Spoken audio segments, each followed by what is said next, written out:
Good, happy Monday, everyone. It is in June, and I don't know the date, strangely enough. And we're coming to you we are the Light Gate. We are coming to you from the beautiful city of New Orleans in Louisiana at the United Public Radio Network at 107.7 FM and the UFO Paranormal Radio Network at 105.3 FM. We are on Roku, we are on Facebook, we are on YouTube, and many, many other applications. I just want to remind everybody that starting in July on the 1st, we are moving our time slot from 9 p.m. Eastern until 11 p.m. Eastern to 8 p.m. Eastern until 10 p.m. Eastern. And that would be 5 o'clock on the West Coast, Pacific time. We're excited about it. It gives our guests overseas a lot better chance of talking to us instead of being in the middle of the night. It's only by 1 hour, but it still helps. And we're excited. Tonight we have a wonderful guest, Kathleen Marden. She has been with us before and we love her very much. And she has a lot of very important things to say. And I cannot wait to get this conversation started. So I'm going to give it to Preston. Go, Preston. Thank you, Dolly. By the way, it's June 24th. But thank you guys. Thank you all for joining us here on The Light Gate, episode 61. I'm super excited. I'm, of course, your host, Preston Dennett, and my lovely co-host is Dolly Safran, contactee, subject of the book Symmetry. We are going to do a sequel. I'm doing the interviews right now.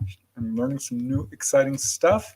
So very excited about that. And yes, of course, our guest tonight, who I will get to in just a moment.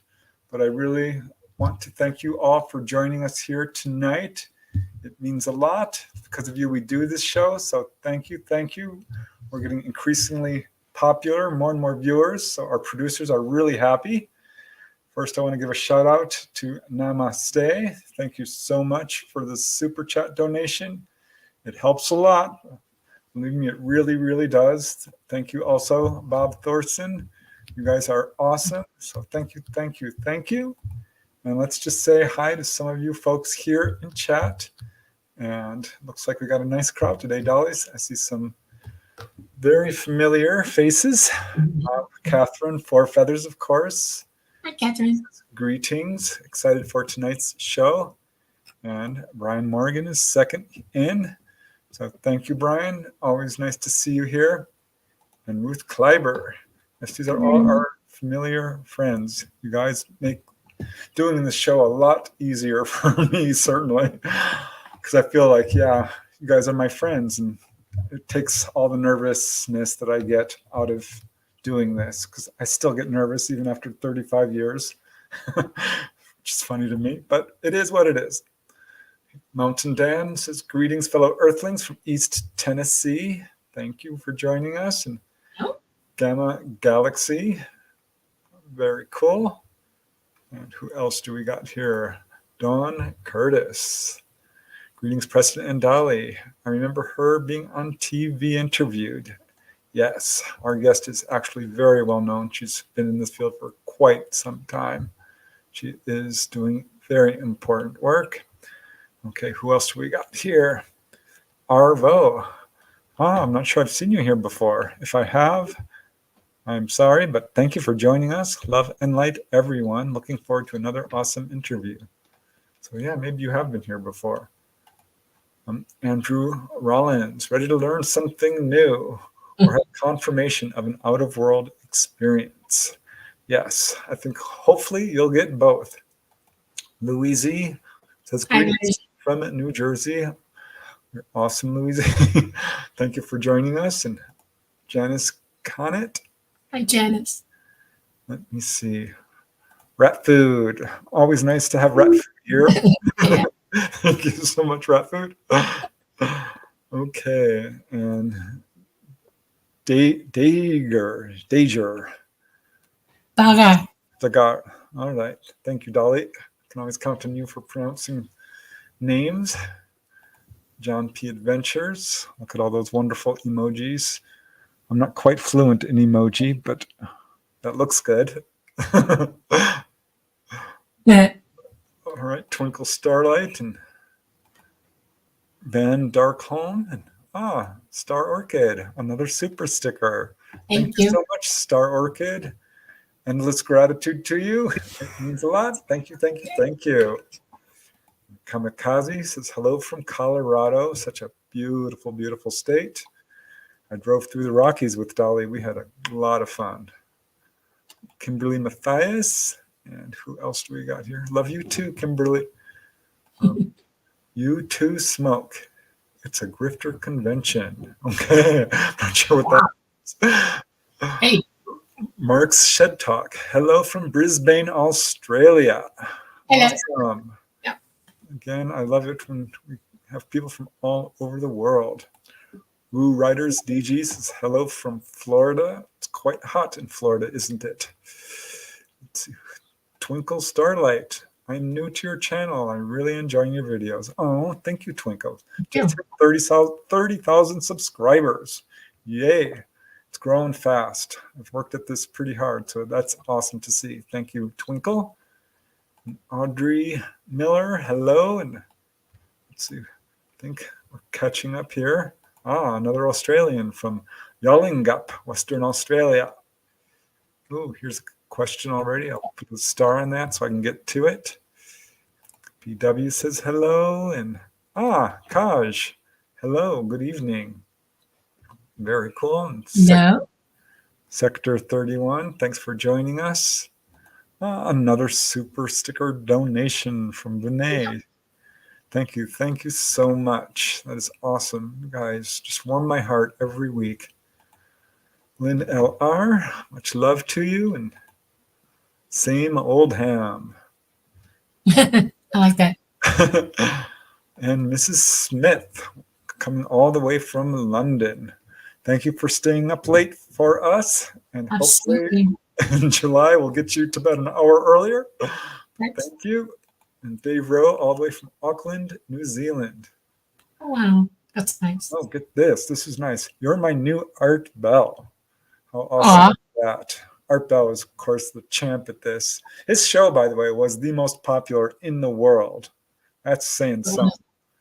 And I got to be on Midnight in the Desert 3 times with him. So huge, huge honor.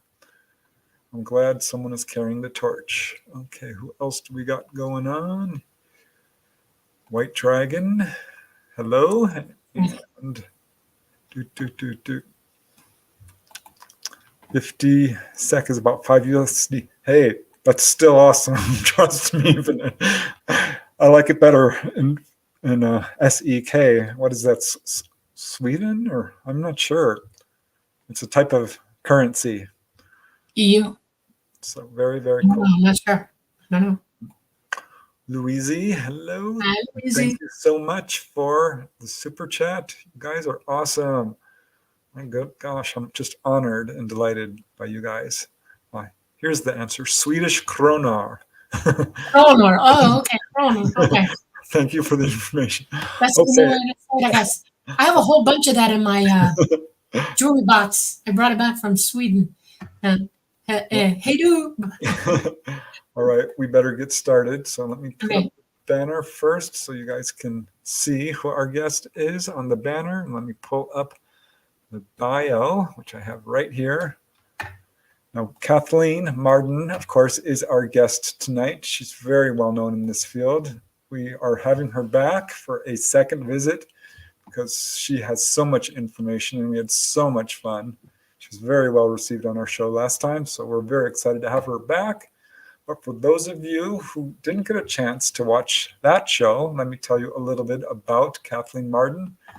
She's had an insatiable interest in UFOs and ETs since 1961, when, of course, her aunt and uncle, Betty and Barney Hill, had a close encounter and onboard experience in New Hampshire's White Mountains. This was an experience that changed the way we all view this subject, really popularized it. And as a family member, Kathleen was able to gain firsthand knowledge of their encounter on the very day that they arrived home. And 2 days later, she visited their home. Since then, she's devoted years to painstaking investigation of the anomalous events on the hills and archival research on their UFO abduction case. She's the trustee of Betty's estate. So she has selected files from Betty's personal archival collection for a permanent collection at the Milne Special Collections Library in the University of New Hampshire. Very, very cool. In Durham, New Hampshire. And of course, you can read about it in the book she wrote with Stanton Friedman called Captured, The Betty and Barney Hill UFO Experience, which is really the go-to book. There's other people writing about it in pretty much an unauthorized way. So if you want to know the truth about it, go to that book there, Captured, The Betty and Barney Hill Experience. But since 1991, Kathleen has volunteered for MUFON, the Mutual UFO Network, in various positions such as Director of Field Investigator Training and Founder-Director of MUFON's Experiencer Resource Team. So she really knows her stuff. In fact, over a 10-year period, she expanded her ER team from 3 members to 45 trained seasoned specialists, attracting PhDs, MDs, and many other well-trained research consultants. She also sat on the Edgar Mitchell Free Advisory Board. For those of you who don't know about Free, check it out. It's a very large, very scientifically oriented study group. She's presently working on the Marden-Barton Survey of Religious Belief and Extraterrestrial Life, which is available on her website. We're definitely going to have to talk about that. Kathleen has appeared as an on-camera commentator on 55 television shows and video productions. It's probably closer to 100 by now, I'm guessing.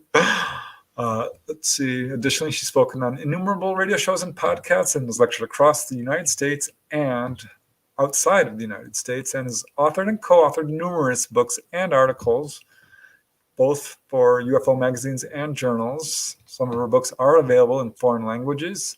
She is the recipient of 2 major UFO awards, and that's a big deal because there are very few awards in this field, which is still trying to be accepted by a lot of mainstream scientists, which is actually happening, largely in part to the work of Kathleen Marden and other researchers. So, let's see. Her books include The Alien Abduction Files, Forbidden Knowledge, Extraterrestrial Contacts, Science Was Wrong, Fact, Fiction, and Flying Saucers, True Stories of Alien Abduction, Making Contact, and more. Some of which she's written with her co-writers, including Denise Stoner, a former guest on this show, and of course, Stanton Friedman. And if you want to learn more about Kathleen and her work, the links are in the show description. But let me stop just prattling on and bring on the guest who we came to actually hear. Thank you, Kathleen. Hello, Dolly. Hello, Preston. You're looking very lovely tonight. You have a nice aura about you. I normally don't see auras, but every now and then I pick up on them. Thank you. So, yeah, thanks for joining us tonight. We covered a lot last time. Yes. We talked about so much. It was really exciting to hear all the details about Betty's case, and Barney, of course. That I thought I knew pretty much the case inside and out. I did not. I did not know about all the additional witnesses that were out there and all the other stuff. So, man, thank you very much for coming back. Well, it's my pleasure to be back. And I updated, Captured for the 60th anniversary of their event, and added all of the new information about the scientific studies that have been done. I never stopped seeking scientists as our technology has developed in order to look at Betty's dress. And there's some really exciting new information in that book. Wow. That's awesome. I sometimes wonder what would have happened if they had not decided to go public, because they didn't have to. Well, they didn't make that decision. Actually, that was through a violation of confidentiality. They were deeply distressed when that went public back in 1965. It was in the Boston Traveler. 5 articles, 5 nights, written by John Luttrell, who was an award-winning journalist. He had done an incredibly wonderful job In his research, in his investigation, when he wrote that article, he showed nothing but respect for Betty and Barney. He had interviewed people all around them. They refused to meet with him. They said, "Do not write about us." They were well known. They worked in civil rights. Yeah. Barney had been appointed to the U.S. Commission on Civil Rights as a representative from the state of New Hampshire. He'd been given an award for helping with Betty and other members of Rockingham County, New Hampshire, setting up the community action program for less fortunate people in the state. He was an award winner. He was speaking on civil rights around the state. Betty was a social worker for the state. There was an interracial marriage in 1961. This was not something that they wanted publicity for, and they were so deeply distressed when this occurred, when their story went public. But John Luttrell, when he wrote those 5 articles, had already found 6 witnesses and interviewed those witnesses to the craft that night. And by the 1970s, he wrote 12 to 14 in different locations, separate, not as one big group. And when he drew lines between where they stood and where the hills and the UFO were, the lines intersected. So is it legal to write about someone's experience without their permission? Well, Betty and Barney went to a lawyer. And, since they had made a report to Pease Air Force Base, and it went to Project Blue Book, and since they had made a report to the National Investigations Committee on Aerial Phenomena, even though it was listed as confidential, they had told family, they'd told close friends, they'd spoken with their minister, they'd spoken with their church group, the Couples Club. And so I guess the word was out a little bit, but they certainly didn't want this to become public knowledge by millions and millions of people around the world. That's for certain. Well, Travis Walton had the same thing essentially happen to him. A book was put out without his permission. Yes. So, an entire book, which, unauthorized biographies are nothing new, I guess. Right. But still. How did it affect their jobs and their standing in the community? Did that devastate them that way? They didn't lose their jobs. They feared that they would, but Betty was actually promoted to supervisor in the welfare department. So, it didn't hurt her. Barney was treated nicely by the people that he delivered mail to. He worked for the post office. And the only problem was that somebody, like at Halloween, egged their car. I don't know if this had to do with their interracial marriage or it had to do with what was released about their UFO sighting. Right. There were the people who knew them, the people in New Hampshire knew that this was the truth. Betty and Barney were not the kind of people to make anything up, and they were certainly stable members of the community. Right. They were not mentally ill. Barney had a mind of his own. Betty had a mind of her own. They were always clashing when they came together and disagreed, and they enjoyed it. They really enjoyed a good debate, I think. Either of them had childhood experiences? I'm not sure if I asked that last time. Had either of them? Yeah. Not that they could remember. And, Dr. Simon, the psychiatrist who hypnotized both of them separately and reinstated amnesia at the end of each session, did not go back to their childhood.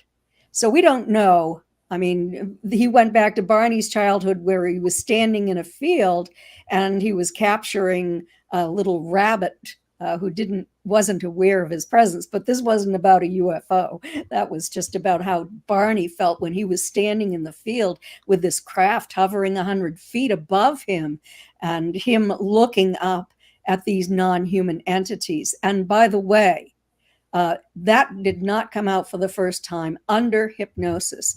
The non-human entities that he observed are in Walter Webb's report in October 1961, about a month after this occurred, after Walter Webb, the NICAP investigator and astronomer, by the way, he was a scientist, had interviewed Betty and Barney.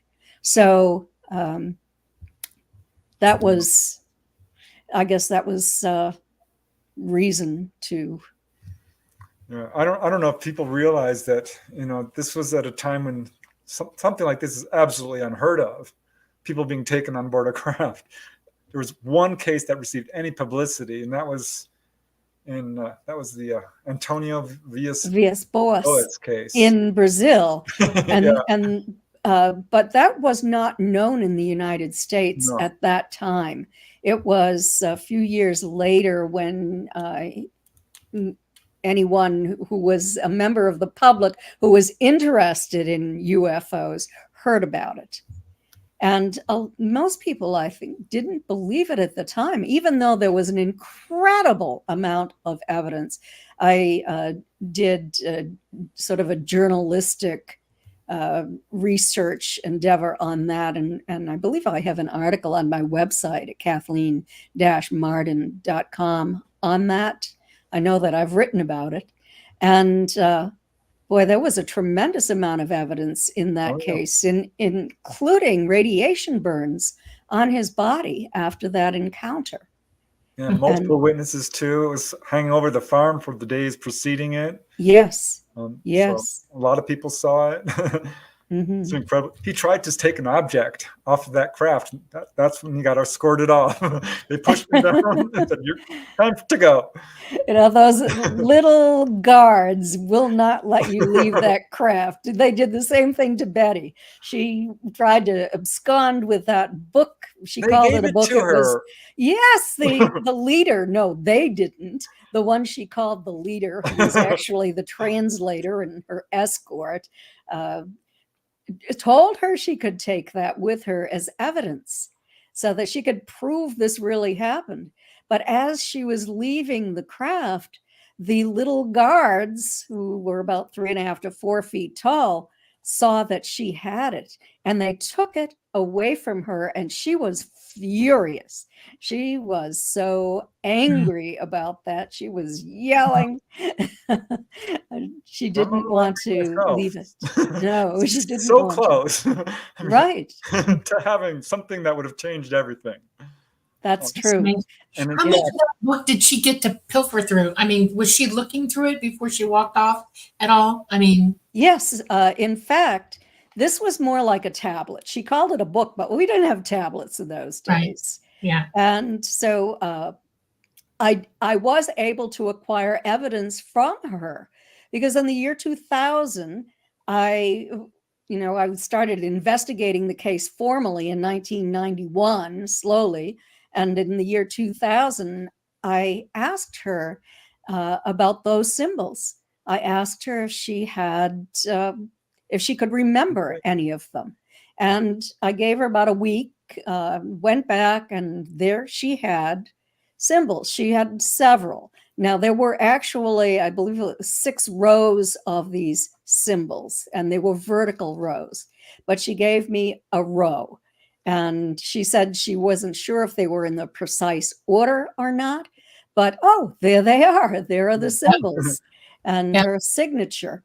And so I don't know if you know this, but Dr. Don C. Don Derry, who worked with Bud Hopkins and who has also worked with me on my study and the MUFON ERT study on 516 experiencers, and Dr. Stuart Appel had worked on 2 symbol studies.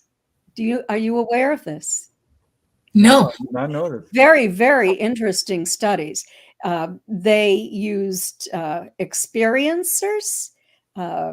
Dr. Donderi had developed a test to determine if people were with Bud Hopkins actually, and a social worker from New York had developed this test to determine if a person was or had UFO abduction syndrome, if they were wannabes, knew a lot about the topic, but didn't have any of the other characteristics, or if they were just like people from the public who were hoaxing.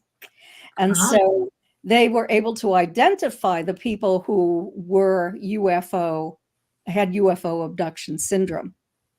Oh, wow. And Bud Hopkins had collected these symbols from these people under hypnosis. Mhm. So in these two studies, they had control groups, people who had never been abducted, people who had never seen a UFO, that sort of thing, never had contact.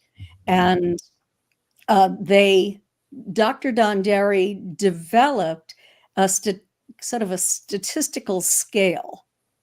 He was a psychology professor at McGill University. And so he developed this scale. His students had photocopied everything, or he had photocopied everything on the same kind of paper. And then the students used that scale to analyze the different groups. Those were people who people had been hypnotized, and they had drawn or sketched the symbols they saw on the craft. Right. And then there were the graduate students who were hypnotized and told they had been having an experience that they saw symbols on craft when they actually hadn't. And then the control group and the students compared these symbols. And in these two studies, the scientists were able to determine that the symbols drawn by those in what they called the abductee group. That's the word we used in those days. We didn't call it experiencers or contactees or anything. It was abductee. That's why I'm using that word. I hope I'm not offending anyone. But in the people in that abductee group had symbols that were almost alike, very similar, whereas they were very different from the wannabe group, or the ones who were hypnotized, and very different from the control group, just people from the general public. And the scientists said that this could indicate that UFO abduction is real. Well, Yeah. what's really interesting is I interviewed this lady who was a therapist, a really intelligent witness, who had an experience that relates to this, because Bud Hopkins, from what I understand, allowed those exact symbols to be used in his TV miniseries that were portrayed during the program. What year was that? This was I don't know, 90. I don't know. I'm sorry. It was remember the miniseries that based on Bud Hopkins' book Intruders? Yeah. Yeah, I think it was called Intruders. But I don't remember the part about the symbols. But that was when the guy was taken on board. It was shown twice, and I freeze framed it because this lady said that when she saw those symbols, she hopped off the couch, and her boyfriend's like, "Oh my gosh, those are the symbols you've been drawing. Those same exact ones." She's like, "Yes, I know." So there was verification of that for her. Well, those abductees had seen those symbols prior to the television show, fortunately. So nothing that anyone saw on a television show was part of that. So that I was worried about the scientific validity of that study. But you realize when I saw them, I freaked out because I recognize them. I know what they are. Yeah, and I want to bring this up because Dolly asked me. She did not know about Betty seeing a book or tablet or symbol or any of this. I was shocked. Yeah. And Dolly, Yeah. as you know, is a contactee herself. Yes, So absolutely. I showed them to her, and we put this together. And for those of you who can't see it, this shows Betty's symbols, and Dolly recognized them, actually. Yep. Yeah, it's shorthand for how to make a right turn when you're flying. And it would be something that we would teach, like if we were going to bring you on board and we were going to give you a shot at sitting in the seat and trying to fly, there's a tool that will give you, it's a wand-like thing, okay? And you hold it in your hand and it helps you connect psychically to the craft. And the symbols are shorthand to teach you how to do things. And a right turn is one of the simplest to do, okay? And you have to visualize it, and the symbols help you visualize what you're doing when you work it. And it would be, we're going to make a right turn, and this is how you do it. You have to go into the skiff position. See this, the top one is the craft. You're going to make a right turn, and you have to skip up a certain way. In other words, you're changing the polarity of the field that the craft is following at that moment. It literally short stops it, and then it turns it into the next direction. So if you're in this direction to make a right turn, you would go here. And those are the two symbols that show you make the turn, and you're turning to the right, okay? And then the next one would be, once you make the turn, okay, you will see a heads up display, and that's that weird W thing in front of your eyes, and it tells you to hold stasis. You don't do anything. And there's the one below that is to level off. Come out of skiff and level off. Okay. And then the next thing you do is you see the heads up display, and you know which way you're going to turn again after that. And so you're going to go into skiff this way instead of this way. All right. And make the skiff back into the opposite direction. In other words, you're going to loop it around. You're going to reverse what you did. Okay. And then the next one is to stay skiff, keep going straight in skiff. And then the third one is to hold steady again, like that. And then that's the last one. That's where you hold steady and you let it go. That is the shorthand for making a right-hand turn. It's very specific. When I fly, every maneuver I make has multiple directional application, sequences, I guess is the best way to put it. Otherwise, I'd fly it into nothingness or walls or hurt people. It's like when you're a fighter jet pilot, you don't just play around with a stick and go any way you want to go. You learn that if you're going to bank to the left, you go to the right with the stick, or you go to the right. Everything is opposite, and you learn these things one after the other. And when you're a pilot, they have shorthand for it as well. And you said she had the book. And she called it, and you just said she called it a notebook. That let me know immediately that is a short book. She probably had it in her hands on board. She knew it was there, and she wanted to take it because she knew it was in it. And it's too bad because it would, and exactly, they write things in the downward position. They go from right to left, okay? You don't read what they write from left to right. It's right to left and top to bottom, and they go in rows like this. Amazing. Do you think she recalled her everything that happened, or is that perhaps some slipped by? I mean, that's possible to say for sure. She didn't recall all of the symbols. She only recalled that one. In terms of the whole experience, do you think that she recalled all the events that actually occurred? I don't think so. I seriously doubt that she remembered everything and remembered everything accurately. I'm curious, why did the hypnotist tell her not to remember at the end of every session? That is because he was working with Betty and Barney, and he did not want them. There were two reasons. He didn't want them to contaminate one another's information because he was attempting to determine whether or not this was real. Okay. The second thing was that at times, both Betty and Barney were so emotional that he felt that if they remembered it right away, it would increase the level of trauma for both of them. Wow. I wish he hadn't done that, honestly, because one of the things that I've learned over the years is that the more you remember, the trauma lessens because you start to understand what's happening for real. Right. It's the not remembering that traumatizes you more than remembering. I agree. Yes. Mm-hmm. Yeah, but again, this is an unprecedented experience. There was no recourse. There was no place you could go to for, information or help on this. They were the first.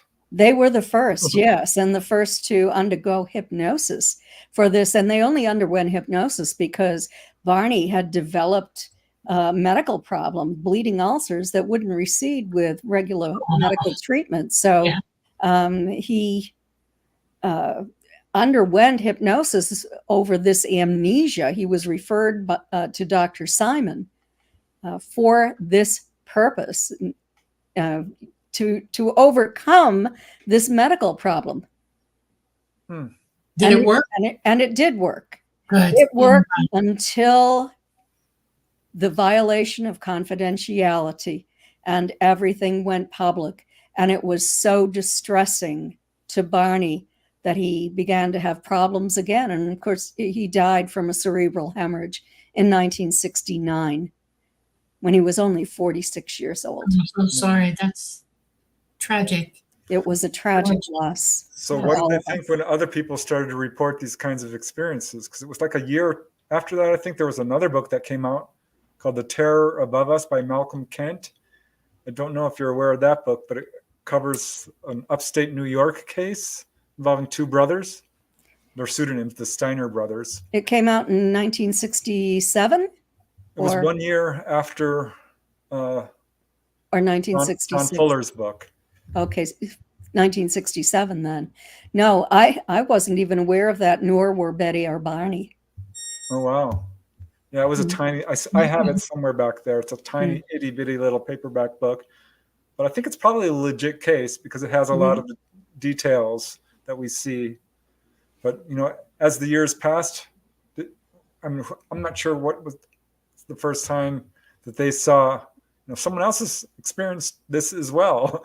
Was it like the Travis Walton case? Or, I mean, there's got to have been at some point. Well, there was not the only ones. Right. There was Charlie Hickson and Calvin Parker. And then came 3 women from Kentucky. Right. Mona Stafford, Louise Smith, and Elaine Thomas. And Elaine Thomas, yes.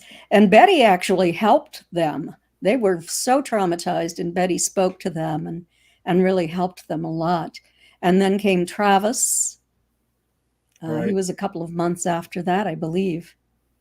Or they were a couple of months after him. It's been a while since I've Herbert Schirmer and talk about this. Herbert Schirmer and Moody. I forget this first name. Raymond Moody. Raymond Moody, yeah. Yes. Or no, wait, that's the near-death author, isn't it? So, Charles Moody, Sergeant Charles Moody. Yes. All right. Yeah, Herbert Schirmer, Sergeant Charles Moody. It started to come out of the woodwork. Yeah, the Allagash abductions. What was that, 1978? I think. Wow. I could be wrong. But, you know, on and on, more and more. MUFON was calling that time frame the time of the humanoid, because there were so many sightings of humanoid entities who were non-human, and experiences on board craft. So many people, and Coral Lorenzen wrote a lot about that as well. They followed right on the heels of that. Yeah, from APRO. Yeah, they're true pioneers too. I really admire their research. They certainly were. And one thing I loved about them is they insisted that the investigator include all of the information that the experiencer reported, that they didn't leave out something because they didn't believe in it, or something like that. Everything had to be included because there's so much overlay in this with the paranormal. Right. There's multiple layers of information that people will remember a certain way, depending on who you are, what your beliefs are, how you were raised, everything. The whole paradigm of your existence is not always communicated in a straight line. And it's not always understandable by everybody who's around you, because you have cultural differences and everything. And people will remember things from those viewpoints, and then they'll bring it out a little bit at the time. And you have to take in the whole thing and just let it wash over you and try to see it from their seat, not yours, to help experience it with them so that you get a real true foundational understanding of what they're telling you. And I'm glad that they did that, because it's important. Every little detail matters. Every little detail, you know? It really does. And I think that initially people, and especially when I'm thinking about Betty and Barney, could not fathom what occurred, how their car, did they drive that 8 miles from the close encounter field when that craft was hovering above their vehicle and they heard these buzzing sounds that left the magnetic circles on the trunk? Did they drive all that distance? Betty and Barney, under hypnosis, said, I'm driving, and we're driving, and we're driving. I seriously doubt that they were driving. Yeah, they're probably being guided. Although either guided or picked up. Yeah. And also, when they found themselves back on the highway in a new location, miles away from the abduction site and even further away from the close encounter field, how did they get there? They thought they must have driven there. But that's when they heard the second series of buzzing tones and regain full consciousness. So it makes me wonder if they were actually dropped off there by the craft, or did they actually drive all that distance? I know you can do strange things when you're under that influence. When I have an implant in my hand, my right hand, and they decided to just pick the right moment. And I was a very busy person in those days, and I just happened to be at work. I was in college, and I was working as a security guard. And the last key that I hit, those disc clocks that you key on different floors, there's a key hanging there, and you put it in the clock and turn it, was on the roof. And I was gone over an hour and a half. My partner, who was downstairs waiting for me, was starting to freak out. What the heck, And I finally showed up, and I came out of the elevator, and I was just totally stunned, unable to communicate anything. I was just staring at her, and she started screaming at me. And when I realized that I had an hour and a half, and how the hell did I get there? I walked. We opened up the clock to see if I was hitting all the keys. I did, all the way to the top floor, but I didn't hit a single one coming down. Okay. And we went up to the top floor to look at the door to see if I had shut it and locked it, and it was injured. There's a big, huge pound in it, and the knob was just messed up. And we went out onto the roof and looked, and things were really weird out there. And then it hit me while I was standing there that my hand hurt, and I realized that something had just happened to me. Something was surgically placed into my hand. And she looked at me, and I looked at her, and we went downstairs and said nothing to no one about it. We lost our jobs. What could you say? Right. And I thought about it for a long time. And back in those days, it was just, it was the late 70s, early 80s. There was no way for us to have cameras on us. Okay. I would have loved to gone back and look at them to see what I was doing. All I knew is that I hit the keys going up, and I didn't hit them coming down. And that almost got me fired, but I had an injured hand, and they think I said I slammed my hand in the door. And they let me get away with that. Mm-hmm. I was operating. I know I was operating. I was walking around. Missing time can be very disorienting. So are you thinking maybe the UFO picked the car up and took it into the craft? Yes, certainly probably did. It had to have. That's what I'm thinking about it. If their car was in another location and they don't remember driving or getting there, do you know what the time frames are? Did they figure that out? How much time occurred in between each of those sites, and how feasible would it have been to drive it? Would the driving of it be within those time frames or not? It probably would have been like 15, 20 minutes. But how did they get off the main highway onto a side road, down another smaller highway, and onto a dirt road? They found themselves. Let me back up a bit. When Dr. Simon, when they came to that point of the tones on the car, each of them paused, and Dr. Simon was saying, well, what happened next? And they were confused. They didn't know. There were tall trees all around. They were on a dirt road. And they were saying, is there an accident? What's going on? Are we being robbed? Wow. More and than likely, so- they were put on board and the car was transported as well. And then they were put back in the car. You know? I suspect that they were transported. Yeah. But They wouldn't there have were tra- entities in the road. I believe that they actually did see these entities because they had a conversation with each other under separate hypnosis, but one told their side of it about what is it? And then Barney finally said, it's the ones I saw when I was standing in the field. And Wow. then Betty became terrified. They started to move toward them. She opened the door. She was going to run and hide in the woods, but they intercepted her. Yeah.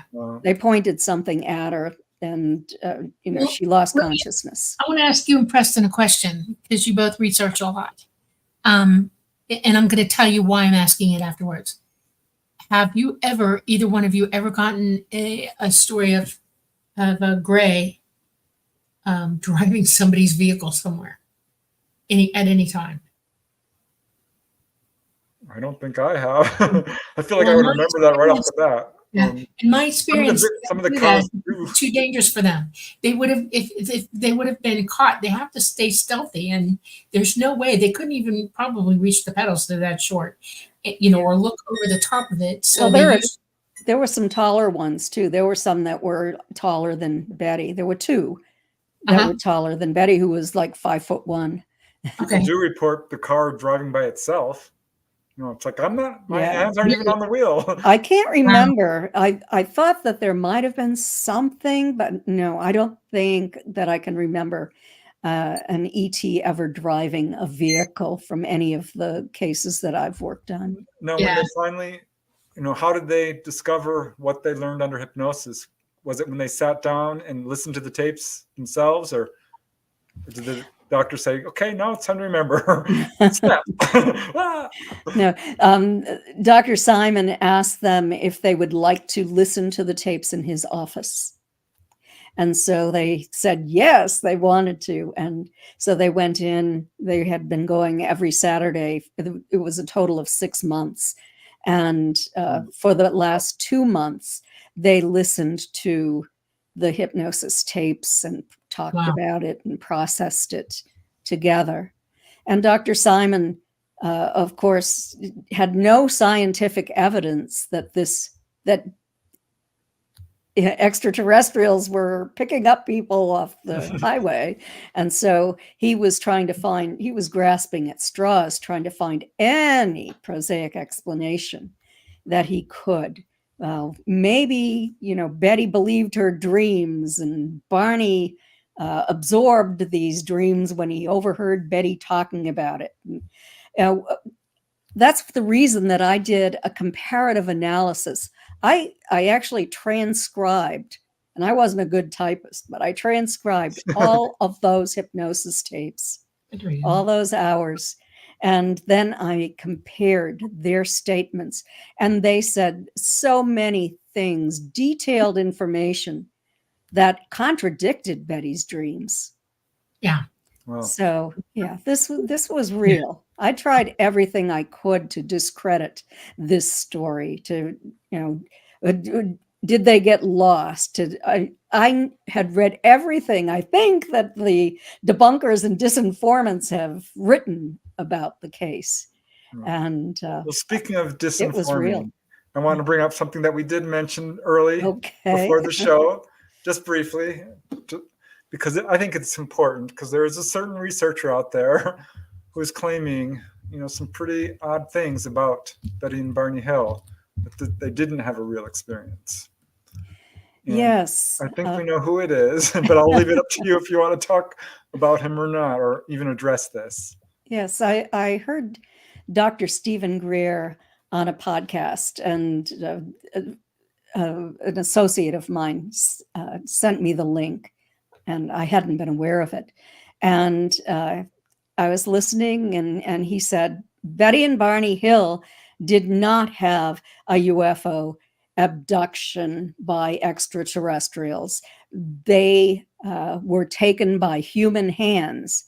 And I was like, what? What? I mean, the years I've spent investigating this case, Betty and no one even knew where Betty and Barney were that night. Correct. Point. So here's the point. Was this his direct knowledge, or did somebody inform him of this? According to what he was saying, he has, I think it was more than 100 whistleblowers. And he had a whistleblower who told him this. So he believed the whistleblower. Then I kept listening to where Dr. Greer had gotten his information regarding the Hill case. And he said that, well, he had read the first book that came out in 1966, and that's what he knows about the case. He's never read my book. He's never looked at any of my research. And I have never stopped looking for scientists. You personally ever had a conversation with you at all? He never has. I wrote email messages. Your evidence, none of it. He's never studied the case that you present, being there and being in part of, actually, you're involved in the story. You became not a bystander. You actually became part of this story in this process. I would like to make a plea here. All right. I would like to say something publicly to Dr. Greer. Dr. Greer, I want you to understand that we can tell a lot of things about a lot of people at a lot of time, but without personal experience in researching it completely on both sides, knowing all of the information, not one thing or whistleblower, but all of it, I suggest that maybe you contact Kathleen Marden and speak with her. Marden, thank you. And get this straight. That would be fair on your part. I wrote a very nice letter to him. Yeah. And in that letter, I asked him to explain how 11 different things to me, and explain who had a craft that could hover silently, that could rotate. Yes, that could add a few things to it. that could bounce back and forth like a yo-yo rapidly. That, I mean, so unconventional. Who had that? Who had the technology that they could hover over the Hill's vehicle and cause these code-like buzzing sounds to strike the trunk of their vehicle, leaving a magnetic field and shiny spots there, and for Betty and Barney to feel that sort of electrical tingling sensation pass through their bodies. In fact, Betty felt of the metal on the car to find out if she'd get an electric shock. She didn't. But they felt that tingling and lost partial consciousness. Yeah. At that point. Who could do that? Who could produce these entities with large heads, who were telepathic, who had no hair, who had large chests, but spindly arms and legs? They were not similar to any human body structure. Right. Yeah. There's so many different things. There's so many details in their case that matches up with so many other people who I know are legit contactees. There's simply not enough of a workforce out there to produce this many cases. It's, J. Allen Hynek was quoted as saying 1 in 40 people have had an onboard experience. That's a lot. I mean, that's millions. Yes. And I believe it's probably close to that number. Yes. Because, there's been other surveys, of course, the Roper poll, which found 1 in 50. Mm-hmm. But when I heard that quote from Hynek, that's when I asked everyone I knew, because we all know 40 or 50 people. And I found about 4 or 5 people in my circle who've had this experience. And we're describing exactly what Betty and Barney Hill were describing. So no. All right. Well, I just wanted to bring that up because it's important, but I don't want to dwell on it because I mean, if you want to talk more about it, but we do need to take a quick station ID break because we are now at the top of the hour. I just wanted to let everyone know that you are watching The Light Gate. I'm your host, Preston Dennett. My lovely co-host is Dolly Safran. our absolutely amazing guest is Kathleen Marden, who has written many, many books, which we are going to get into, I hope, other than just the Betty Hill case, which Let's is do so that. fascinating. I mean, it's just endlessly fascinating. But this is episode 61, and we are streaming live on the UFO Paranormal Radio Network at 105.3 FM from the beautiful city of New Orleans, and also 107.7 FM radio. Also, of course, on YouTube and Facebook. And if you get Roku, we are streaming live on Roku as well. All the shows are archived, so if you don't get a chance to watch the live, you can definitely check it out. And also check out Kathleen Marden's information, which is in the show notes. And so far, yeah, we've been talking all about Betty and Barney Hill and their amazing experiences and all the things that led up to Kathleen's research into this. So that's where we're at, and we're now approaching our second hour. I do have your questions, guys, lined up, but if you have any more, be sure to put them in chat, and caps is better. And another reminder that we are changing times, starting at 5 Pacific time and 8 Eastern time, starting in July, which is coming up. All right. I think I'm caught up now. Okay, so you've written so many books. I think 8. one that was really important was, with Stanton Friedman, who, God bless him, is an amazing pioneer. He in was. his own right in all of this, and really, emphasized how important it is to do scientific, objective research. And I It was was looking such a privilege to work with him. right. He was So an amazing man.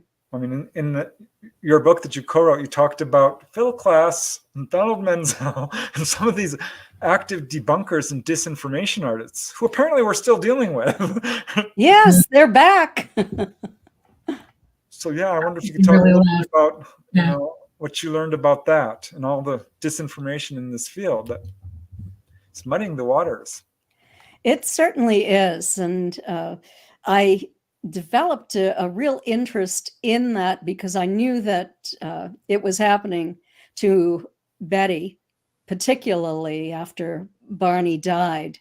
And I was trying to separate fact from fiction initially. So I had to read all of their books and compare what they had stated to what really happened, what was in the documented evidence, the original investigation reports. And so that was extraordinarily important to me, and how I discovered how they twisted information. First, they would use only a small amount of information and they not tell the whole story. So that they would open up the opportunity to inject doubt and to create various hypotheses about what could have happened. Such as Betty and Barney were traveling on narrow, winding roads, mountain roads, and this must be what happened. They saw a light in the sky. And then Betty had a series of dreams and they thought they'd been abducted. That's so much baloney. I mean, that's unbelievable. Highway The hypnosis. nerve. They always try to. I feel like we're all victims of the UFO cover-up to a certain extent. All the time, money, and energy to make witnesses look like they're hoaxing, hallucinating, or misperceiving, or mentally ill.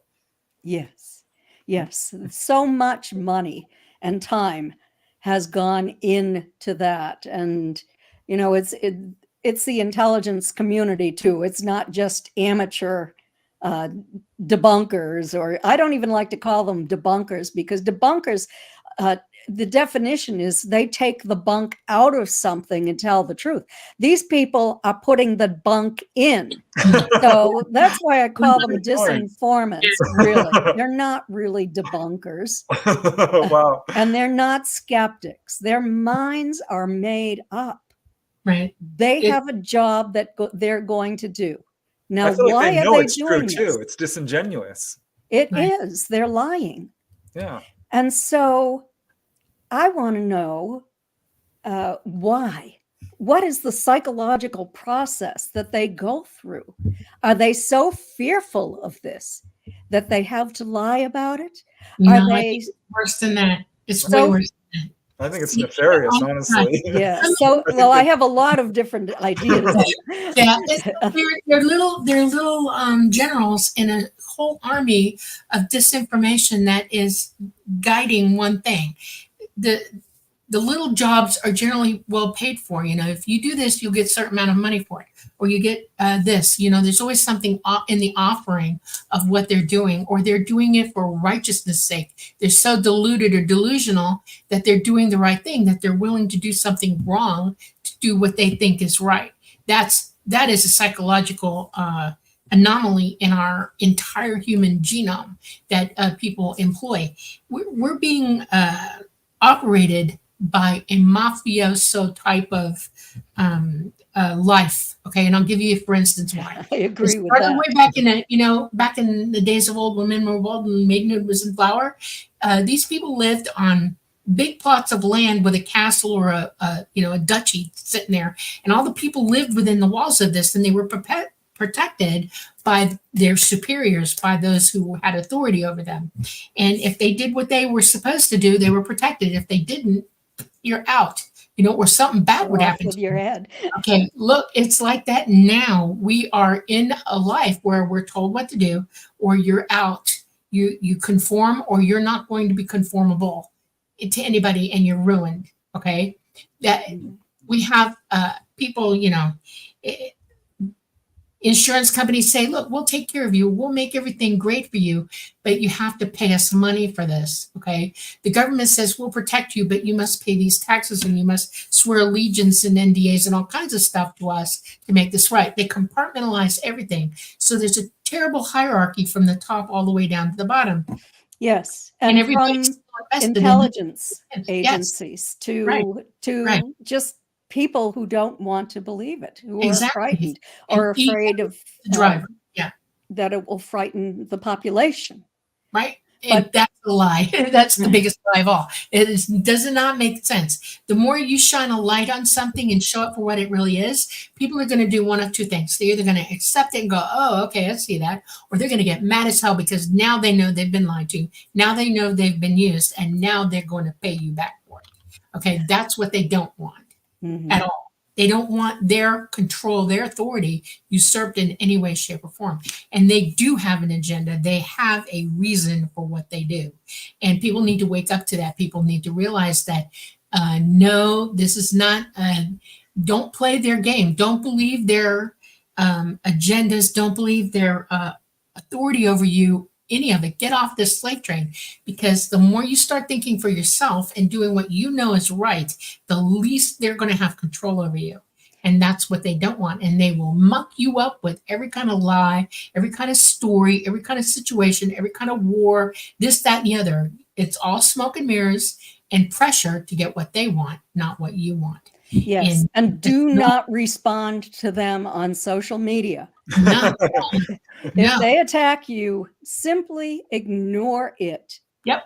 Exactly. The people who know the truth are going to continue to know the truth. Right. And you don't want to give them attention. That's right. Operating under the truth is the easiest, quickest way I know to thwart anything they got throwing at you, and it'll help you stay focused on what's really going on around you and why, and I hope people start to employ that thinking, because it's important. Everybody's so worried about what the government thinks. Everybody's so worried about what's happening. All the craziness that goes on in our government now is nothing but a giant soap opera to control you. and it's on both sides. It's not just one side or the other. It's both, all the way across the I board. agree. That's why the work Yeah. you're doing, Kathleen, is so important, because there are people in this field who are calling themselves UFO researchers who I'm not sure they really are. Honestly. Yes, I agree with that. But let's get back to fact, fiction, and flying saucers, because I wanted to explain something about Philip Klass. He was the most prominent disinformant, UFO disinformant of the 20th century. And I wanted to know what made him tick. Oh, So cool. I went to the American Philosophical Society, where he had a collection. I made several trips up there to Philadelphia and to go through his files, Dr. Donald Menzel, his friends' files, Dr. Edward Condon, and a number of different disinformants. And they all knew one another. But how did Philip Klass get into this? He was an electrical engineer. He had a bachelor's degree in engineering. He became a writer for a magazine in Washington, D.C., Space and Technology magazine. And it used to be Aviation Weekly before there was Space and Technology. And so he had no interest in UFOs. He hadn't done anything until he got himself into trouble with the FBI. Oh, there you go. Yeah. Yeah, he was, they were following him. I have his FBI file. Wow. They were following him. They even searched his apartment looking for radio equipment that would broadcast into Eastern Europe. Okay. He was making alleged business and ski trips to Europe fairly frequently. And so he had done that, and he had published a couple of articles where he violated the law by publishing secret government information, technology. And they had a choice. They could prosecute him. But if they prosecuted him, they would have to reveal the truth. And they didn't want to reveal the truth. So I believe that they threatened him. They put him into a corner and they said, first of all, this is a national security issue.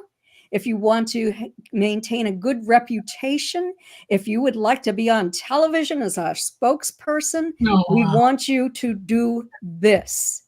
So, and radio shows too. He was on multiple radio shows. He wrote books, all of them full of false information with a little bit of truth added in here and there. Of course, you have to add a little. Oh, good. So it was in 1966 when he read his first book on UFOs. He wrote this in one of his books. That's how I know. I footnoted that in my book. And he read Incident at Exeter and figured out that it was all plasma, that there wasn't really an unconventional craft that was hovering at tree level over Norman Muscarillo and a police officer. It was just ball lightning off power lines, off in the distance. You know, I read his no book. Truth to it. It's a study in absolute, I don't even know what to call it. Baloney. It's like, oh my gosh. Things he would say to, you know, I'm not going to use that word, disinform a case or whatever, just insert false information is mind-blowing. It is. He was very clever. I'm sorry, Dolly. Go ahead. Did he have a family? He was single for many, many years, and eventually he married a woman from Eastern Europe. And absolutely being handled. Yeah, no children.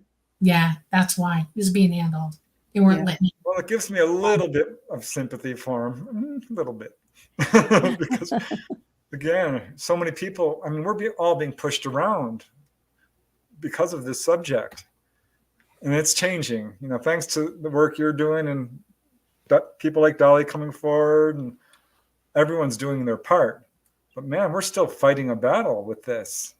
I know, Yes. and it's getting worse. It's about to get worse. There are people who are on YouTube who are very, very good at reporting the truth, and they're now being demonetized. They're being hassled. They're being threatened every day. I mean, like 3 or 4 being like little pins being knocked out of this, the news system, all of it. And I see censorship coming big time, even on YouTube. Yes. Yeah, and it's so unfortunate that this is happening, because we used to have this before something like 2011, 2012. And then for the longest time, we had truth tellers. They were not bringing out the disinformants. And some of the trolls, the harassment by maybe amateurs, children of Satan, whatever you want to call them, they were there. But now I'm convinced that the government is back at this. Not the government, I should say the military. Yeah. The Pentagon is behind agencies. this. Yeah. Yes. And it's gotten nastier, I think, than it was before. The threats are nastier. People are being made ill. The research itself is shoddier. We used to have so many really good investigators. Walter Webb, you mentioned. Yes. He was one I really respected. And of course, Donald, the physicist guy, James McDonald. Yes, James McDonald. He was incredibly good, just incredibly good. He was I talked about Phil Klass's involvement in James McDonald's life, in fact, fiction and flying saucers. I used case after case where Philip Klass was ruining people's lives. He was the hitman. Menzel was just ignorant. He wouldn't investigate a case, but he would conjecture what it probably was from his position as an astrophysicist. But Klass was the hit guy. He was bad. Yeah, I saw him on TV battling Travis Walton and Mike Rogers. And boy, Travis and Mike were so mad, rolling their eyes. I mean, they were almost ready to throw the chair at him. Yes. Because he was just saying untruths. Yeah. And in his files, the letters that he would write were just, he would be making jokes. Like someone would write and say, "Are UFOs real?" And Philip Klass said, "The only people who believe they're real are those who believe in Santa Claus. Do you believe in Santa Claus? If you believe in Santa Claus, you probably think that UFOs are real." I get those comments on my YouTube channel regularly from people. Yeah, we need to learn how to disenfranchise them. Okay, if we just turn them off and quit listening to them and quit giving them any credence whatsoever, they'll just fade away. You know, maybe they'll try to bring somebody on the playground. Right, dead air. Just give them dead air. You are absolutely correct. Just give them dead air. That's all they do. Right. It's amazing. Ignore them. Do not give them publicity. That's what they're looking for. Right. Yeah, because it makes them look a little bit right, and they're absolutely wrong. And you don't want to do that. Right. Well, I want to get to questions pretty soon here, but I also want to bring up this book because I think it's an important book. Extraterrestrial Contact, What to Do When You've Been Abducted. So what should we do, Kathleen? What can people do when they suddenly realize, oh my gosh, I'm having these experiences? Well, the first thing that I suggest is that you keep a journal. And put it right next to your bed. Yep. So, I mean, most people remember at least part of an experience when they come in, or when they return you. I remember a time when they had dropped me, and so they were returning me, and they were being so careful. There was one standing on my bed, and it was like they were measuring almost. Is it just perfect? And then there were two next to me on the other side. And, So that was kind of hilarious that they were doing that. But keep that journal, write the date, write the time frame, write everything that you remember, and keep that, because you might forget it later. Yeah, Also, not only what you experienced, but what you felt as well. Right. Oh, exactly. yes, absolutely. Every nuance. That's right. And then you need to check your body for new patterned marks. I'm not talking about a little black and blue or a little puncture wound or something like that. I'm talking about patterned marks on your body that should not be there. Go into a dark room. Get yourself a little black light or little flashlight that's a UV light. Go into a dark room and check out your body.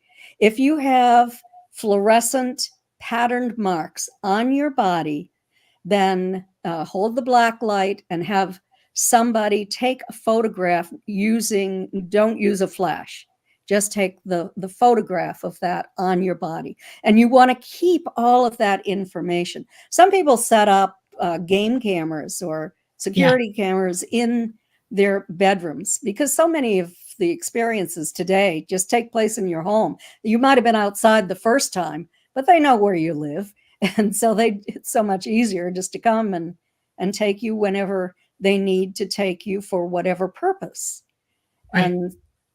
And so that's important. We talk about the process, the steps that you go through from realizing that this has happened to, the shock, the denial, to the different stages of processing this information, and also the changes, the transformation that experiencers go through over time, how people become suddenly more intelligent than they might have been previously.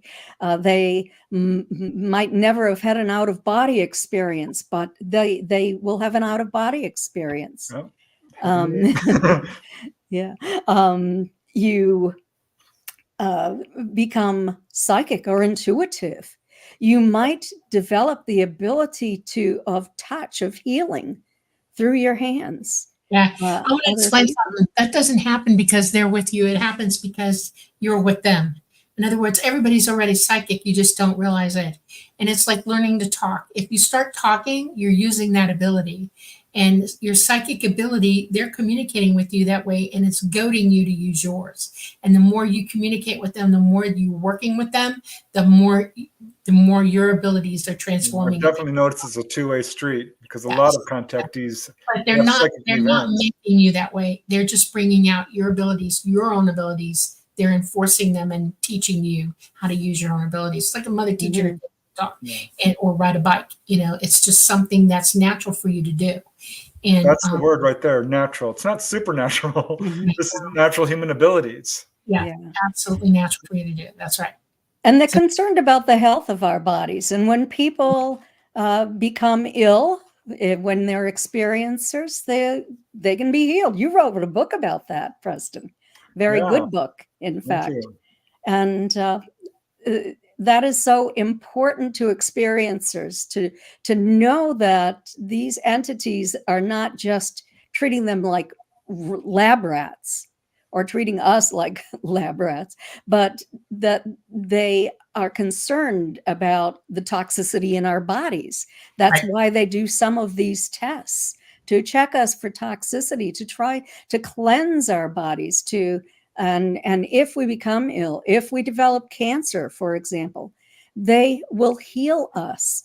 I had a case in Canada where the experiencer had been diagnosed with cancer. And I said, send telepathic messages to your ETs. Send them every day whenever you relax or meditate. Send these messages.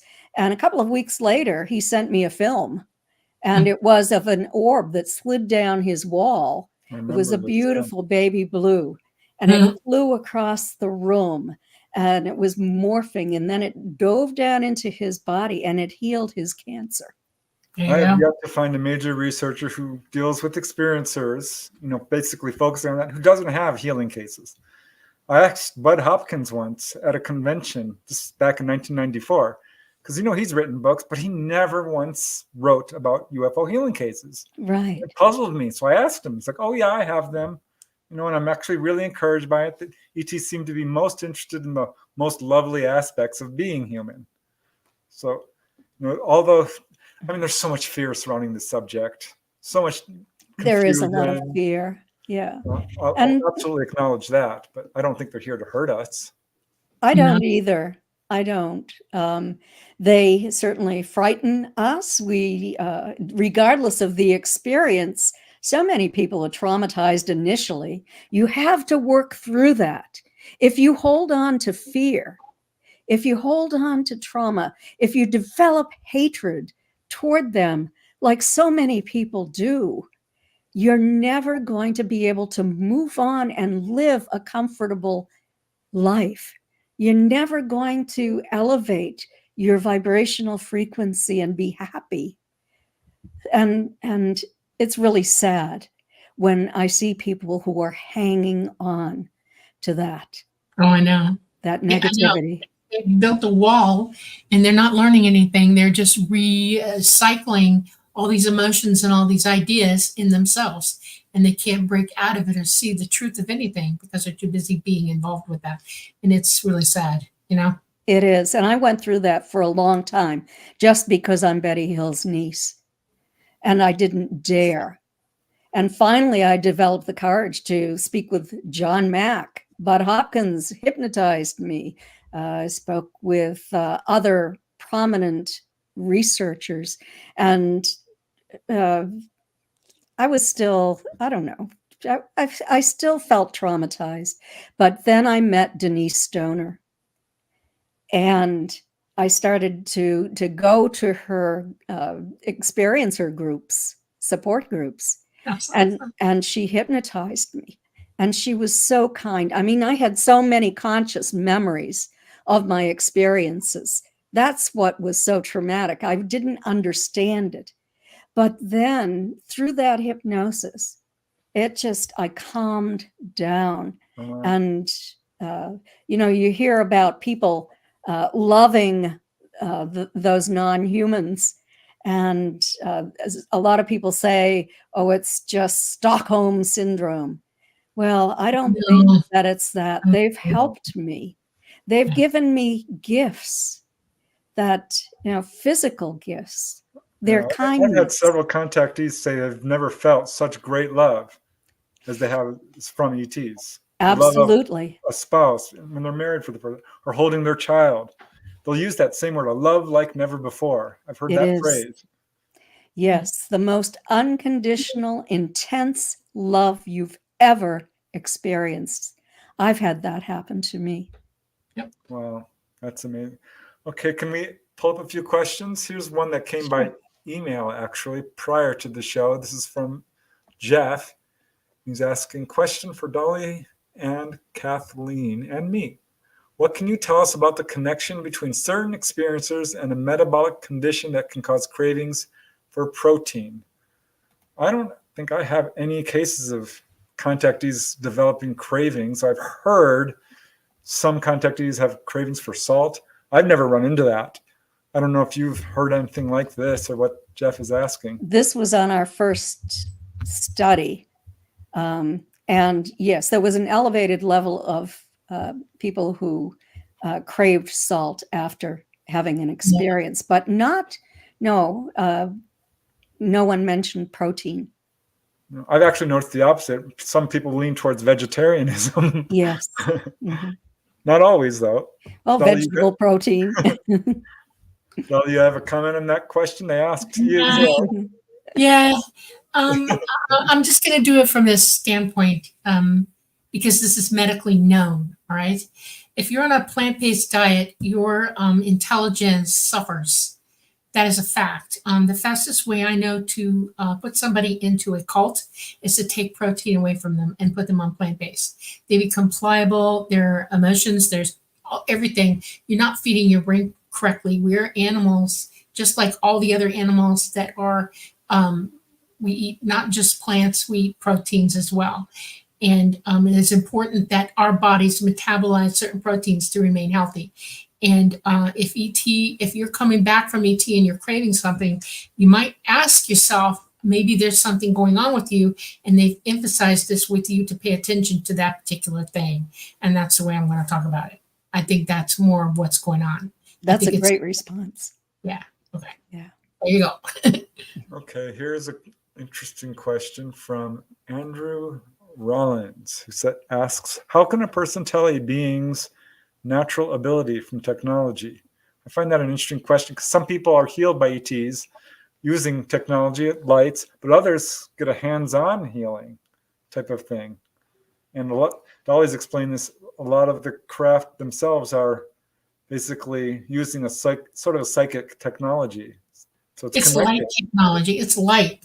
They're light workers. They're so advanced that they know things about the use of light and light spectrum and frequency that we don't understand yet. I don't even have a clue over. And sometimes they facilitate things because the amount of light needed is higher than what they could supply themselves. And then sometimes they're capable, they could generate enough of that psychic energy in light to heal you. Generally, if they're going to use a light, something technological on you, it requires some sort of surgery on you. It requires some sort of transfer of cells, whatever. It's technical in that it's like a surgeon. I'm going to use a laser so you don't have a bloody scar. It's just going to be a real pretty little line on you. It'll go away real quick. That kind of thing. And then there's some things that are healable, like if you have an infection, and they use light technology, psychic light technology, to actually kill whatever the infection is that way with that type of light technology. Their psychic ability. They can triage you with light technology. One of the things I learned to do with them is that as a nurse, I was really good at triage. All I had to do is put my hands on you and I could feel where you were injured, and I would be asking you questions and it would verify to me that I'm feeling exactly what's going on and go directly to the heart of the matter. They do that. They triage this way when you come on board. They will look at you, they'll feel you, they'll touch you, they'll so go over you. Technology it's absolutely both. And think about it, it is right. If they can't have enough energy to do it themselves, they'll employ technology to facilitate it. So yeah. And I believe that they are empaths, and Yes. we become empaths Right. after our experiences with them. So we can, if we can get into a person's auric field, we would be able to Right. sense the condition of their body. We Right. would feel that pain. I've had that happen when I've worked with Right. experience where they've had a physical problem, and I could feel that pain in my own body without them even telling me. I would have to say, what's going on here? Yep. All right, here's an interesting question from Brown Dwarf. Was Barney the first brother to be abducted by a UFO ET and be documented, I wonder? Well, certainly the first to be documented, I think. As far as I know, I don't know if he was the first to be taken. I saw a film, dating back into the early 50s, where there was a black man who was stating that he had been taken by benevolent entities. So maybe he wasn't the first. ET doesn't discriminate at all. Does No. not what he is. You're a human being to them, and y'all matter. So don't worry about it. I've worked with people of all ethnicities, for sure. Me Pat too. Brown, she was black. Jay Gardner, a number of people. Percy Galloway was a guy I met at MUFON very early on. I never did interview him. But yeah, people of Pacific Islanders, Latino, Doesn't matter. name it, Asian, Yeah. all of it. Yep. So, but it's an interesting question because I've had people ask me, why don't black people ever have these experiences? I'm like, they do. They absolutely do. Okay, here is a question from Morgan. I absolutely love the late interviews done by Betty in later years. She remembered so much. Did any of you ever get to meet her or Barney? I didn't, unfortunately. Of course, you, Kathleen. They were my aunt and uncle. Grew up with them. That's I right. had a very close relationship with them. Was the UFO subject something they talked about often, or is it just something they kind of put in a drawer and like, you know what, this happened? When Betty and Bart, right after they had their experience, and they were trying to find answers, and they were so distressed, Betty would sit and talk with the family about it, but Barney didn't even want to think about it. He would just leave and go to the backlands of the family farm. This was really distressing for him, and he did not like it when Betty spoke about it. But finally, after the hypnosis sessions, he would talk about it, but just not as much as Betty. Really not as much. Barry Littleton. Yeah, he's another Black guy who's had contact. I've talked with him. He's a really nice guy. Okay. Here's a question from Brian W. Did they get implants? That does come up in so many contactee cases. It's an interesting question. It is an interesting question. I have no idea.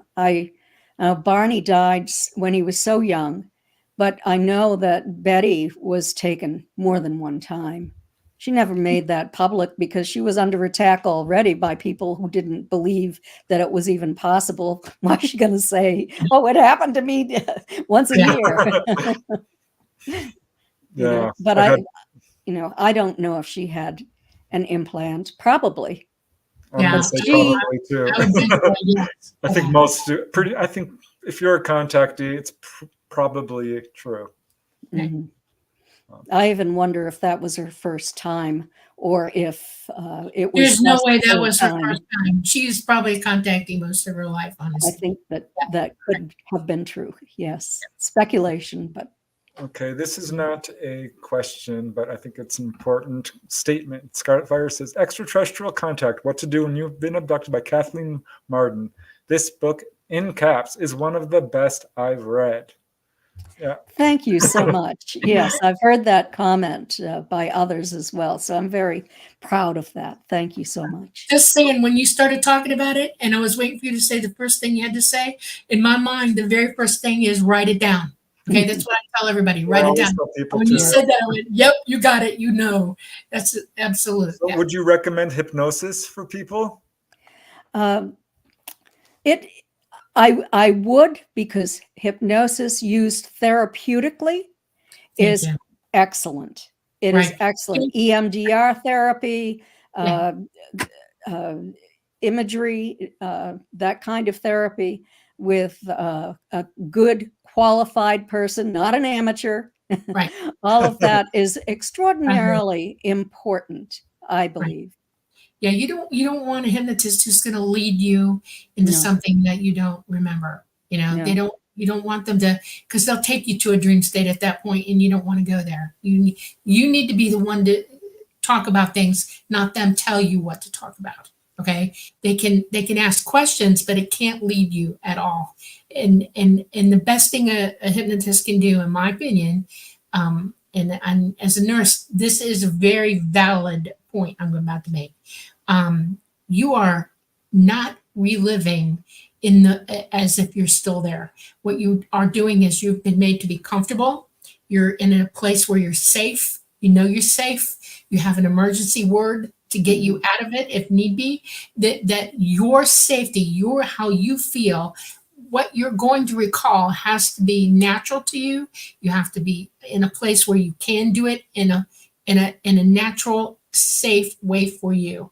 And if they go any other way than that, don't even stay with them. Get out, get away from them. Be prepared. You're opening up a lot more than one experience, perhaps. You need someone who is highly qualified. I'm a retired hypnotherapist, and all of those things that you said are so true. And I used forensic hypnosis when I would work with a group of people who were taken all at the same time, just like Dr. Simon hypnotized Betty and Barney. But I used forensic hypnosis and hypnotized them separately if it was an investigation. You don't have to do that if this is for the purpose of healing. I look at those differently. I think that with anyone that I used forensic hypnosis with, we did the healing part of it. And I'm a quantum healing hypnosis practitioner too. At least I retired very from that cool. now.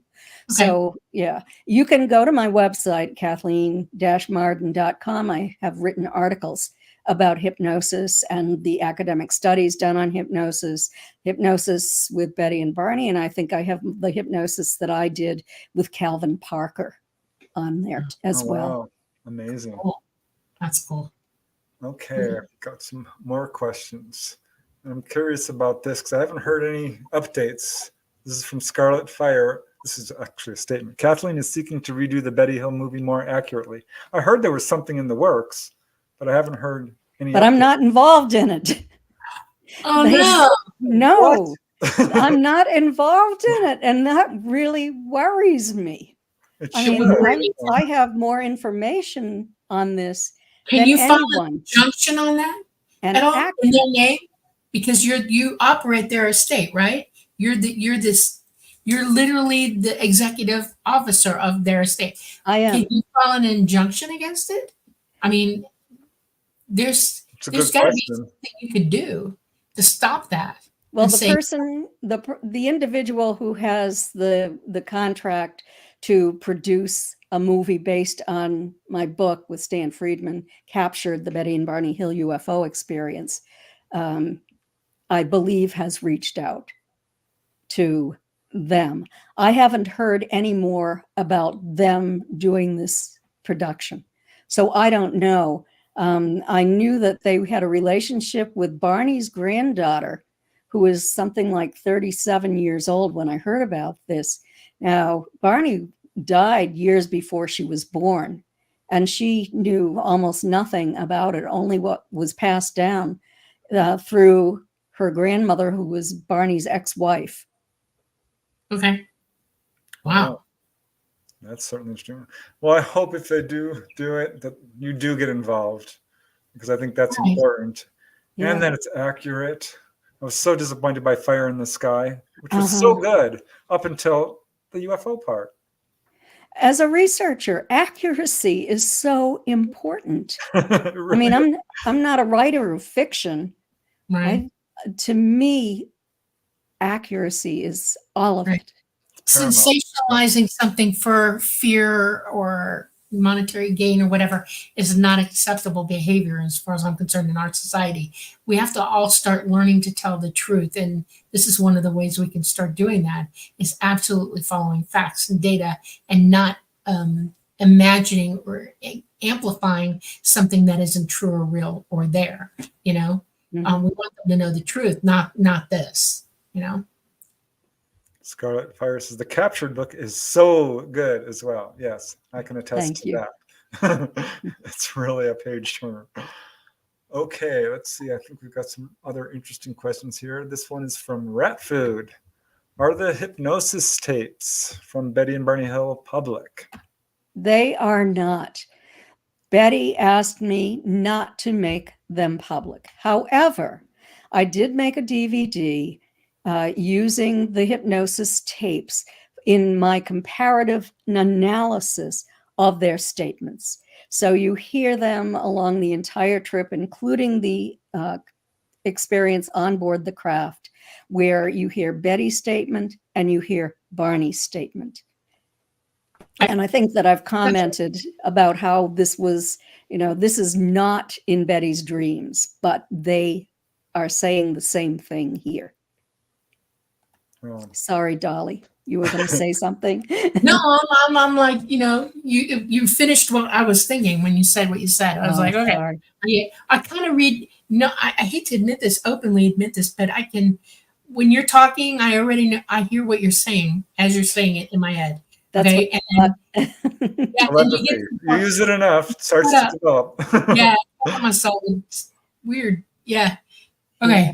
Top of my head, it tingles with electricity. I can't help it. And so people are going, what are you thinking when you do that? And it's like, I'm so sorry. You don't know what I'm thinking. I'm kind of trying to think what you think. And I can't help it. And I'm already agreeing with you because I hear you saying it in my head. It's creepy. All right. Here's an unusual question from Morgan. And he says, it's my biggest question, and I'm not sure if it's already been answered, but do the human spirits use the same dimension as the ETs? And do they meet each other when our loved ones and pets pass over? You got any comment on that, Kathleen? It's an unusual question. Yes, I think that humans probably have a separate portal that they go to when they pass over. I mean, it's very, very complicated, but we're all one.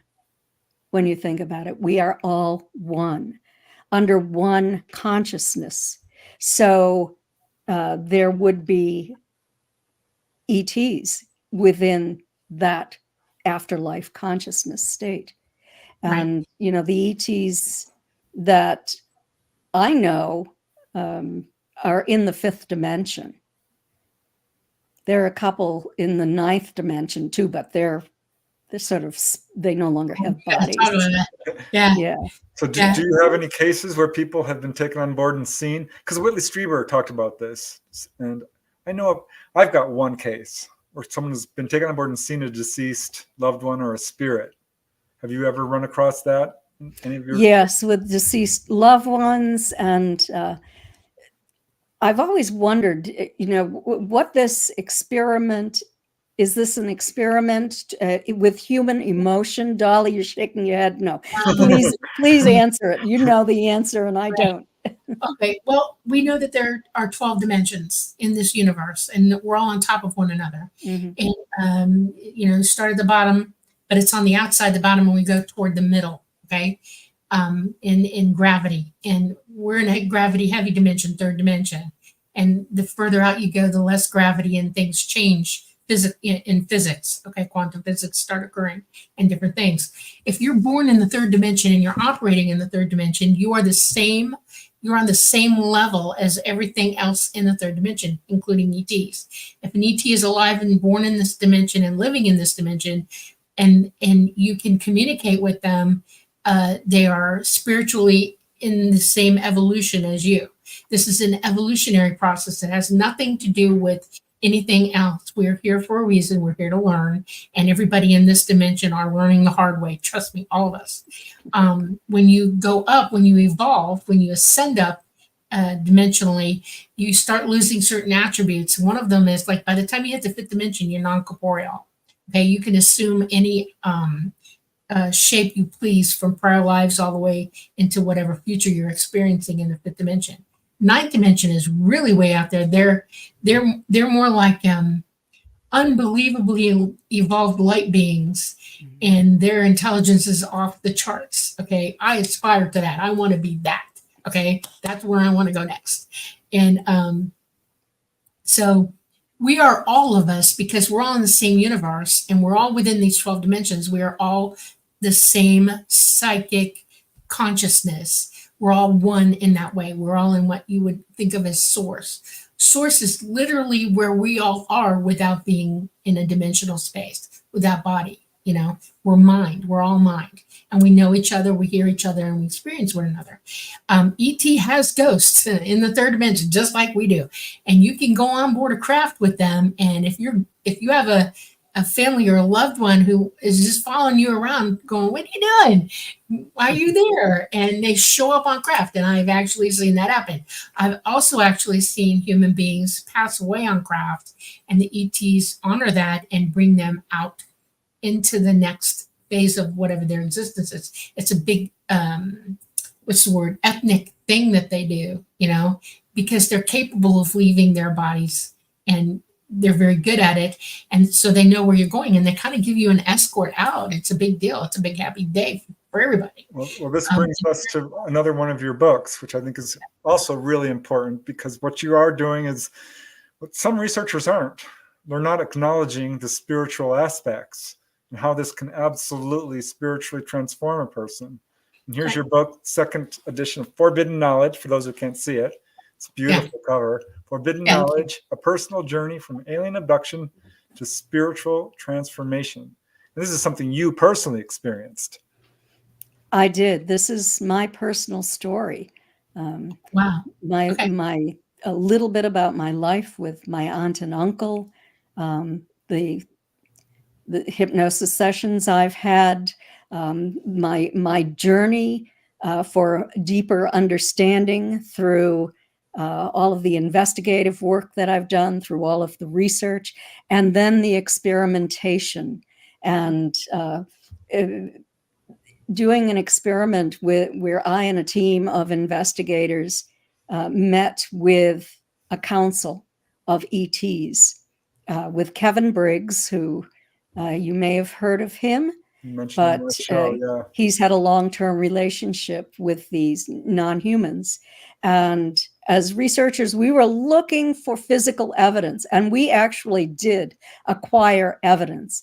We had as much as a 10-degree increase in the atmosphere right around, or the environment right around Kevin's body when these ETs were speaking through him. And he was just soaking wet.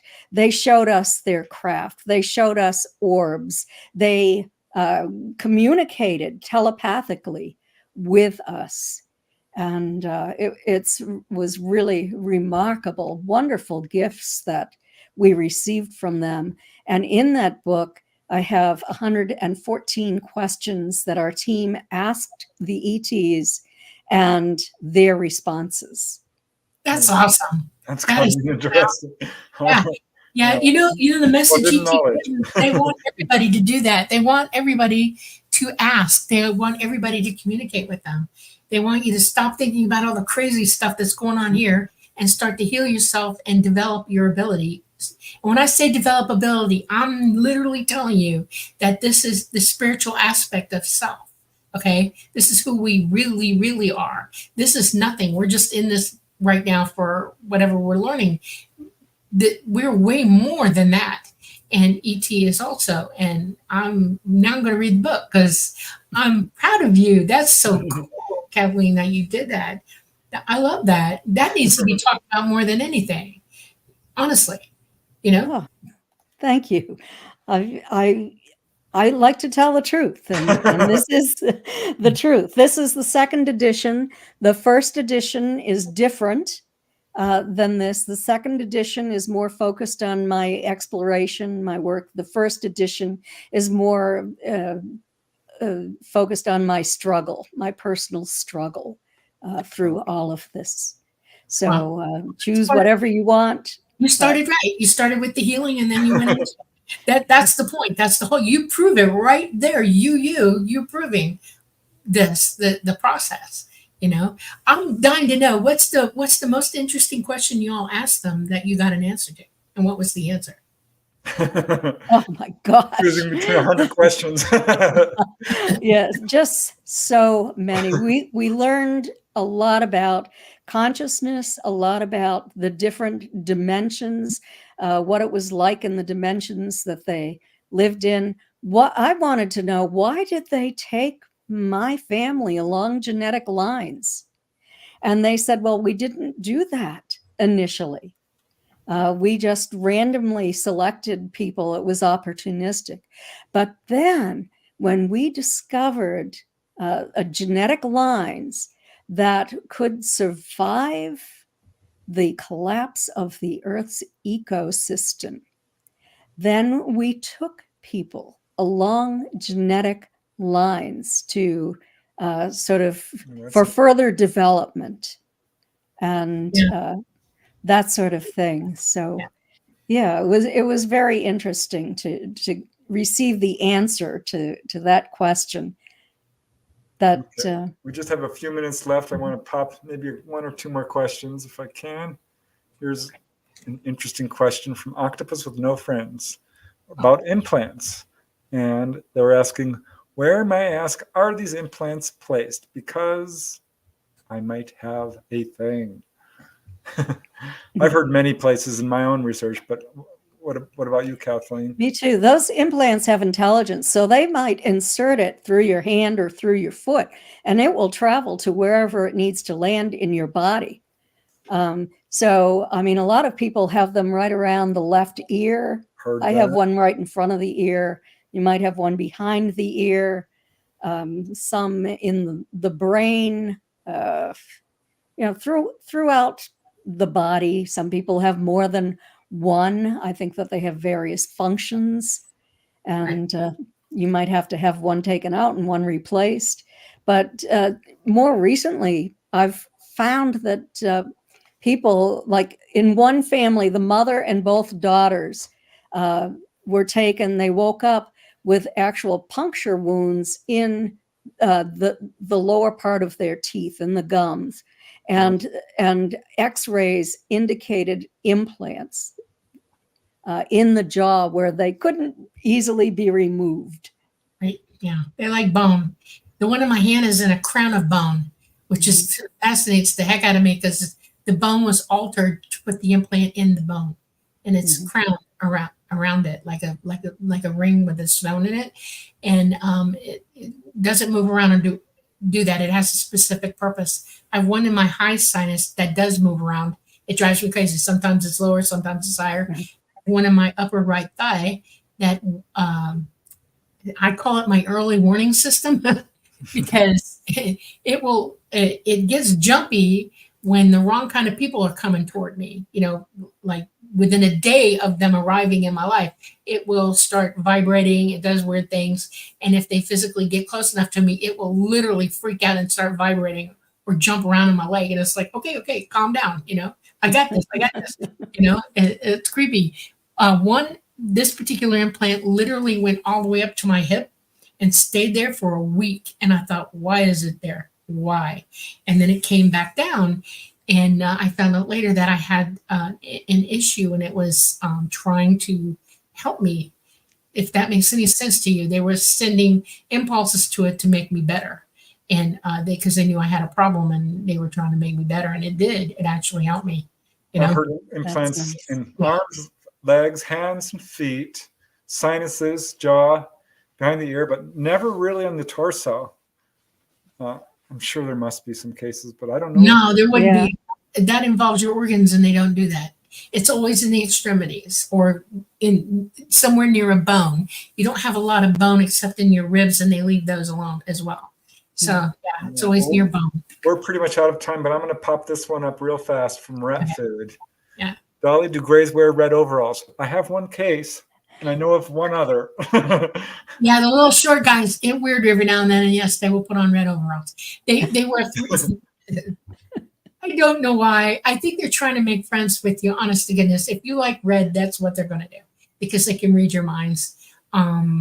It's really weird. They have repetitive ability to know you. Okay, in other words, they're not emoting you or emoting back to you, but they want to do things with you if they have lots of contact with you to make you comfortable with them. So if you like red overalls, they'll put red overalls on just so you're comfortable with that. So I'm asking you the question now, do you like red overalls? Have you got some kind of thing with red? That would be my answer to you. What is it about red that you like? Because it's not what they're doing, it's what you're doing that's causing it.